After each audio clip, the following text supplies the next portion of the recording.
A collection of well-defined, distinct objects is called a set. अच्छा, इसमें ये जो चीज है, एक इंपॉर्टेंट बात है कि वेल डिफाइंड, डिस्टिंक्ट और कलेक्शन, ये कीवर्ड्स हैं। कलेक्शन हो और वो कलेक्शन वेल डिफाइंड हो, डिस्टिंक्ट हो। तो मैं रिवर्स चलने लगा हूं। सबसे पहले मैं आपको डिस्टिंक्ट का बताने लगा हूं। ऐसी कलेक्शन है जिसके अंदर रेपिटेशन नहीं होगी। डिस्टिंक्ट का मतलब यह है कि रेपिटेशन ना हो। सेट के अंदर कभी भी रेपिटेशन नहीं लिखी जाती। अगर रेपिटेशन है, एक से ज्यादा एलिमेंट मौजूद हैं, तो उसको सिर्फ और सिर्फ एक दफा लिखा जाता है, एक से ज्यादा दफा नहीं लिखा जाता। फॉर एग्जाम्पल, अगर मैं कहता हूं कि ये मेरे पास एक सेट है ए, बी और सी का, तो जरूरी नहीं है कि इसमें ए जो है वो सिर्फ एक दफा ही हो, एक से ज्यादा दफा भी हो सकता है। आप लोग क्लास के अंदर जितने भी स्टूडेंट्स हैं, 6 स्टूडेंट हैं आप इस क्लास के अंदर, मैं कहता हूं कि इस सेट के अंदर ए ग्रेड है, बी ग्रेड है और सी ग्रेड है। कुछ स्टूडेंट ऐसे हैं जिनको ए ग्रेड मिला, कुछ स्टूडेंट ऐसे हैं जिनको बी ग्रेड मिला, कुछ स्टूडेंट ऐसे हैं जिनको सी ग्रेड मिला। कितने स्टूडेंट्स होंगे जिनको ए ग्रेड मिलेगा? क्या सिर्फ एक ही स्टूडेंट होगा? नो, कोई भी नहीं होगा। जैसे आप लोगों की हालत है, कोई भी नहीं होगा जिसको ए ग्रेड मिले। सर सही कह रहा हूं जी। बिला वजह भी चमन चमन में तलख नवाई मेरी गवारा कर, कि जहर भी करता है कबू कारे तरिया की। सच्ची बात कड़वी जरूर होती है, लेकिन उसका बड़ा फायदा होता है। ए ग्रेड ए कितनी बार लिखा गया सेट के अंदर? सिर्फ एक दफा। लेकिन जरूरी नहीं है कि एक ही स्टूडेंट को ये ग्रेड मिला हो, एक से ज्यादा स्टूडेंट को भी ग्रेड मिल सकता है। लेकिन हम ये नहीं करेंगे कि जी रोल नंबर ए जो है 1 जो है उसको भी ए ग्रेड मिल गया, रोल नंबर 2 को भी ए ग्रेड मिल गया और 3 को बी मिला, 4 को भी सी बी मिला और फिर बाकी सी मिला। ऐसा नहीं लिखेंगे, ये सेट नहीं है। क्यों? इसके अंदर ए की रेपिटेशन आ गई। जिसमें रेपिटेशन आ जाए वो ग्रुप नहीं होता, सॉरी वो सेट नहीं होता। तो इस डिस्टिंक्ट का मतलब ये होता है कि वो एलिमेंट्स जो है उनके अंदर रेपिटेशन ना हो, नो रेपिटेशन।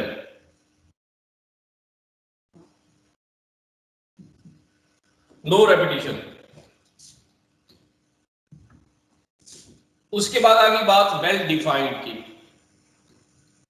जो भी कलेक्शन लें उसके अंदर रेपिटेशन ना हो, लेकिन वो कलेक्शन वेल डिफाइंड हो।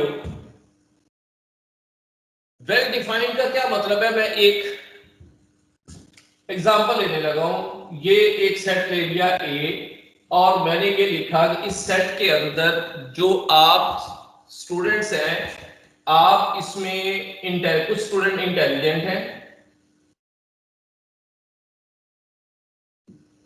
कुछ एवरेज हैं, कुछ क्या लिखूं, कुछ कुछ है, लिख दो, शरारती है। ये 3 सेट लिख दिया मैंने। आप लोगों को 3 कैटेगरी में डिवाइड कर दिया कि कुछ आपकी क्लास के स्टूडेंट इंटेलिजेंट, कुछ एवरेज और कुछ नॉटी हैं, शरारती हैं। इंटेलिजेंट होना एक रिलेटिव क्वांटिटी है। आप अपने किसी टीचर के हिसाब से तो आप इंटेलिजेंट हो सकते हैं, दूसरे के हिसाब से हो ही नहीं सकते, क्योंकि इंटेलिजेंट होना वेल डिफाइंड नहीं है। क्या पैरामीटर्स हैं जिसकी वजह से हम कह सकते हैं कि ये फलाना आदमी जो है इंटेलिजेंट है? जो पैरामीटर्स आपने सेट किए हुए इंटेलिजेंस चेक करने के लिए, हो सकता है मेरे नजदीक वो फजूल हो, उनका इनसे लिंक ही कोई ना हो। ये भी हो सकता है कि आप एक सब्जेक्ट को बहुत अच्छा पिक कर रहे हैं, उसमें बहुत आप इंटेलिजेंट हैं, दूसरे सब्जेक्ट में आप बिल्कुल डल है। तो इंटेलिजेंट होना वेल डिफाइंड नहीं है। किसी का अच्छा होना, किसी का बुरा होना वेल डिफाइंड नहीं है। कलेक्शन तो आपको नजर आ रही है कि ये इंटेलिजेंट है, ये एवरेज है, ये नॉटी है, लेकिन आपको ये नजर नहीं आ रहा इनमें से कोई चीज भी वेल डिफाइंड नहीं है। चले मैं एक और एग्जांपल ले लेता हूं। बहादुरी क्या चीज है? बहादुरी, ब्रेव होना वेल डिफाइंड है? Yes sir. बहादुरी डिफाइंड है। अब हदीस मुबारका का मफहूम सुन ले। आपने फरमाया था कि जो आदमी अपने गुस्से पे काबू पा ले वो सबसे बहादुर, बड़ा बहादुर है। यस। तो हो सकता है फी जमाना आप उसको ताने दें कि तुम तो बुज़दिल हो, फलां आदमी जो है तुम्हें ललकार रहा है और तुम जो है वो आराम से बैठे हुए हो सकता है उसने अपने गुस्से पे काबू किया हो, हदीस के मुताबिक वो बहादुर बना हुआ हो, सोसाइटी उसको बहादुर मानेगा। 80s और 90s में अफगानिस्तान के अंदर जो फ्रीडम फाइटर थे वो मुजाहिदीन थे। वही लोग मुल्ला उमर, ओसामा बिन लादेन वगैरह वो सारे सारे 2000 में जब अमेरिका ने उस पर हमला किया 9/11 के बाद, वही दहशतगर्द बन गए। इसका मतलब मुजाहिद होना या दहशतगर्द होना वेल डिफाइंड नहीं है। कश्मीर के अंदर हम जो फ्रीडम फाइटर्स हैं हम उनको कहते हैं वो मुजाहिदीन है, इंडिया कहता है कि नहीं जी वो दहशतगर्द है। तो ये चीजें कहां वेल डिफाइंड है?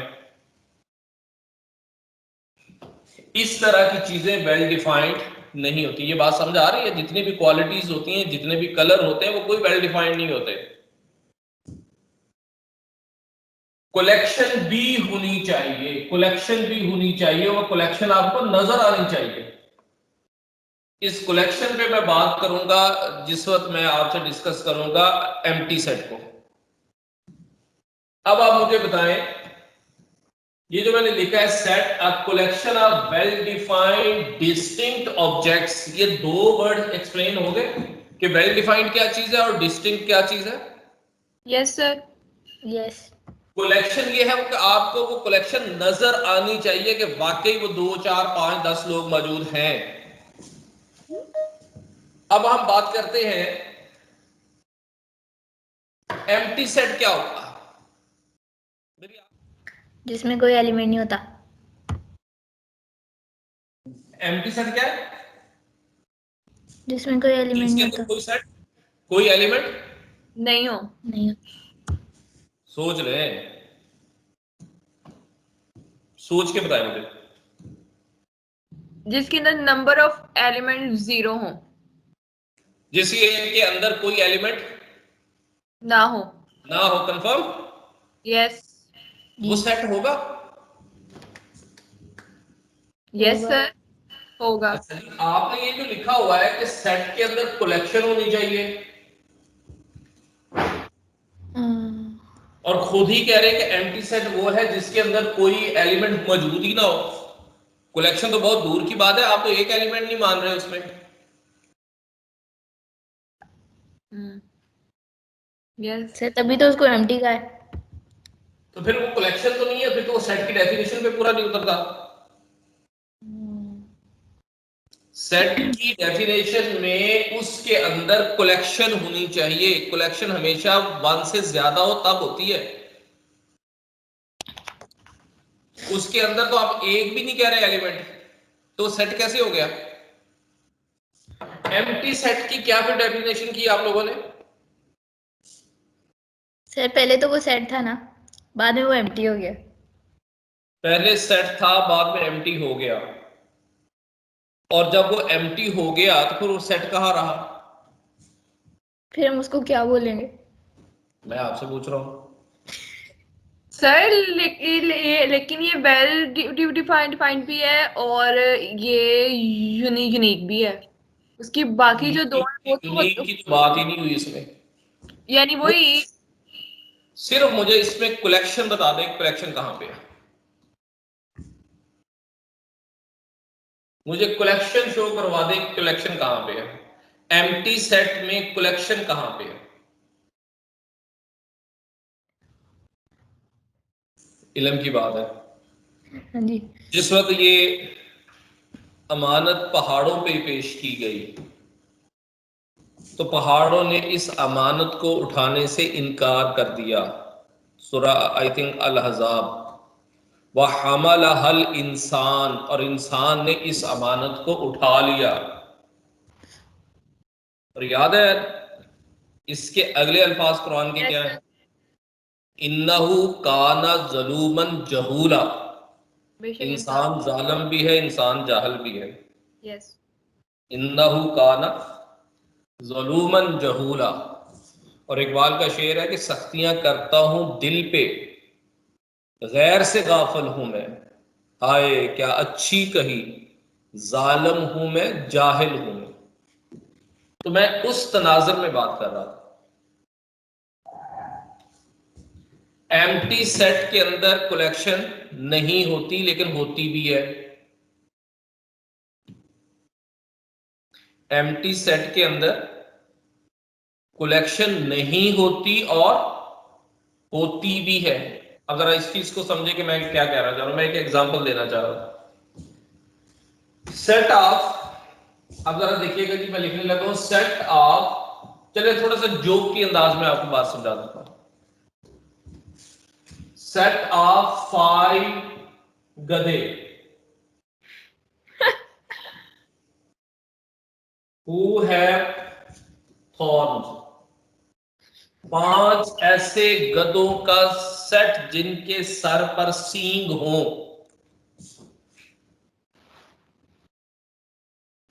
सर हमारे तो नहीं है। कमाल है।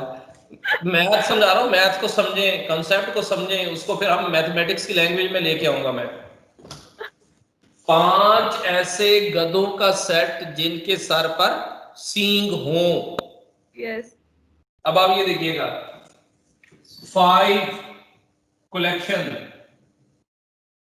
हाँ। क्लियर? यस। ये तीन तीन वर्ड्स है ना, यस। तो तीनों वर्ड्स दिखाने हैं आपको। इस एग्जांपल के अंदर मैंने तीनों वर्ड दिखाने, ये 5 कलेक्शन आ गया। उसके बाद है डंकी। ये वेल डिफाइंड है, हम्म। वेल डिफाइंड है, हर एक को पता है। मैं 4 लेग्स वाले डंकीज की बात कर रहा हूं, 4 टांगों वाले गधे। वेल डिफाइंड भी है, और जब आपने कहा कि 5, तो 5 अलग अलग हो गए, वो डिस्टिंक्ट भी हो गए। एक ही को 5 बार काउंट नहीं करना आपने, 5 डिफरेंट। चलो मैं यहां डिफरेंट का वर्ड भी लिख देता हूं, 5 डिफरेंट डंकीज। अब ये डिस्टिंक्ट भी आ गया।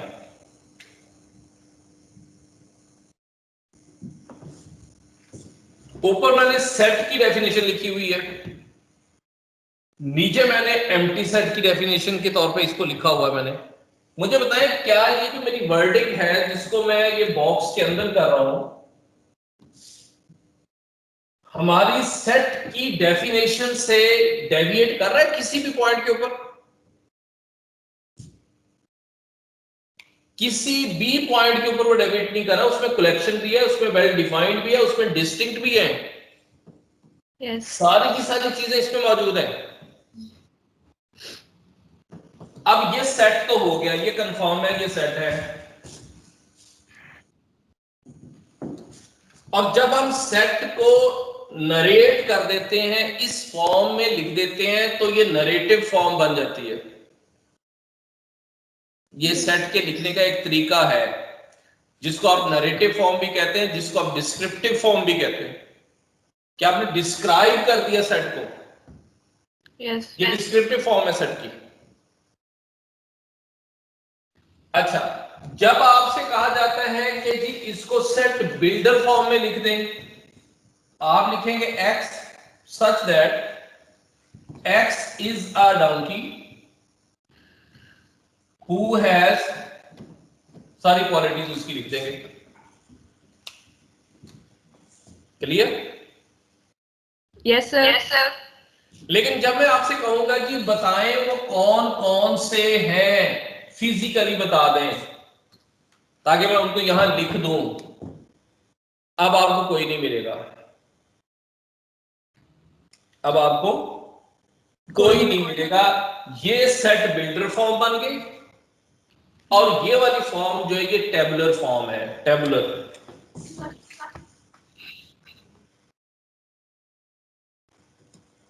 ये टेबुलर फॉर्म है। तो जो एम्प्टी सेट होता है उसके अंदर जो कलेक्शन होती है वो लॉजिकल कलेक्शन होती है, फिजिकल नहीं होती। अगर वो फिजिकल कलेक्शन हो तो वो टेबुलर फॉर्म के अंदर आ जाए, वो तो है ही लॉजिकल। अब बातें बहुत सी ज़हन में आ रही हैं जो मैं आपसे शेयर करना चाह रहा हूं अदर देन मैथमेटिक्स। मसलन मैंने इसकी ही एग्जांपल क्यों ली,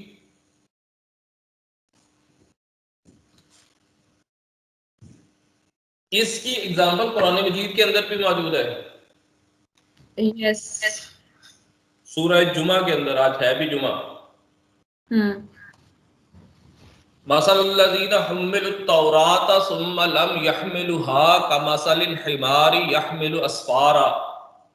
जिन लोगों को तौरात दी गई, तौरात से मुराद सिर्फ वो तौरात नहीं है, जिनको इल्म दिया गया, वही का इल्म दिया गया, और वो उसको ना उठा सके, उसकी मिसाल उस गधे जैसी है जिसके ऊपर किताबें लाद दी जाए।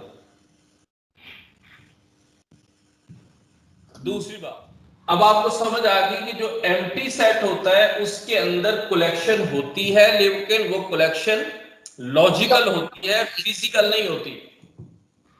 यस। अब आप मुझे बताएं, सेट और एम्प्टी सेट बात क्लियर हो गई? यस। सेट को लिखने के तरीके कितने होते हैं? तीन। 3। डिस्क्रिप्टिव फॉर्म, डिस्क्राइब कर दिया, narrative form, set builder form, और उसके बाद टेबुलर फॉर्म। तो ये है जी हमारा आज का लेक्चर जो हमने स्टार्ट किया। ये ठीक है, क्योंकि अब स्टडी जो है वो इसी बेस पे होनी है। जो रह गया उसका नुकसान अपना ही है, वो अपने नुकसान का खुद जिम्मेदार होगा। हमारी रिस्पॉन्सिबिलिटी इतनी है कि हम आपको फैसिलिटेट कर दें। रेगुलर हमारी क्लासेस होंगी ऑनलाइन, कोई उसमें इंशाल्लाह इंटरप्शन नहीं आएगी हमारे एंड से, लेकिन अपने एंड को आपने खुद देखना है। और अगर आप रह गए बस यही सोचते हैं कि जी ये हम नहीं कर सकते, हमारे लिए बर्डन है, मुश्किल है, समझ नहीं आ रही, ये नहीं हो रहा, वो नहीं हो रहा, तो है जुर्म ज़ईफ़ी की सज़ा मर्ग मफादात, इकबाल का शेर है ये। अगर आप कमज़ोर हैं, अगर आप फाइट नहीं कर सकते, हालात के मुताबिक अपने आप को एडजस्ट नहीं कर सकते, तो फिर आप सरवाइव करना आपके लिए मुश्किल हो जाएगा। और ये आपके लिए एक बहुत बड़ा जुर्म है, किसी के लिए भी, किसी भी इंडिविजुअल के लिए। हालात आपकी अपनी मर्जी के नहीं होते, आपको अपने उन हालात के मुताबिक अपने आप को एडजस्ट करना पड़ता है। हालात जो है वो अल्लाह ताला के कंट्रोल में है। तिलकल अय्याम नुदाविलुहा बैनन नास, ये जो दिन है ये तो लोगों के दरमियान में उल्ट पुल्ट होते रहते हैं। कभी ये खुशी के दिन है, कभी कोई परेशानी के दिन आ गए, कभी ये कोरोना का है और लॉकडाउन है, कभी इससे बाहर भी थे। तो ये सारे के सारे उस निज़ाम के तहत चल रहे हैं जिन पे हमारा अपना इख्तियार नहीं है। हमने अपने आप को इस निज़ाम के मुताबिक ढालना है, और जितनी अल्लाह ताला ने हमें अकल, सोच, बसीरत दी हुई है, अपने अपनी लेवल पे हमें वो सारे काम करने हैं।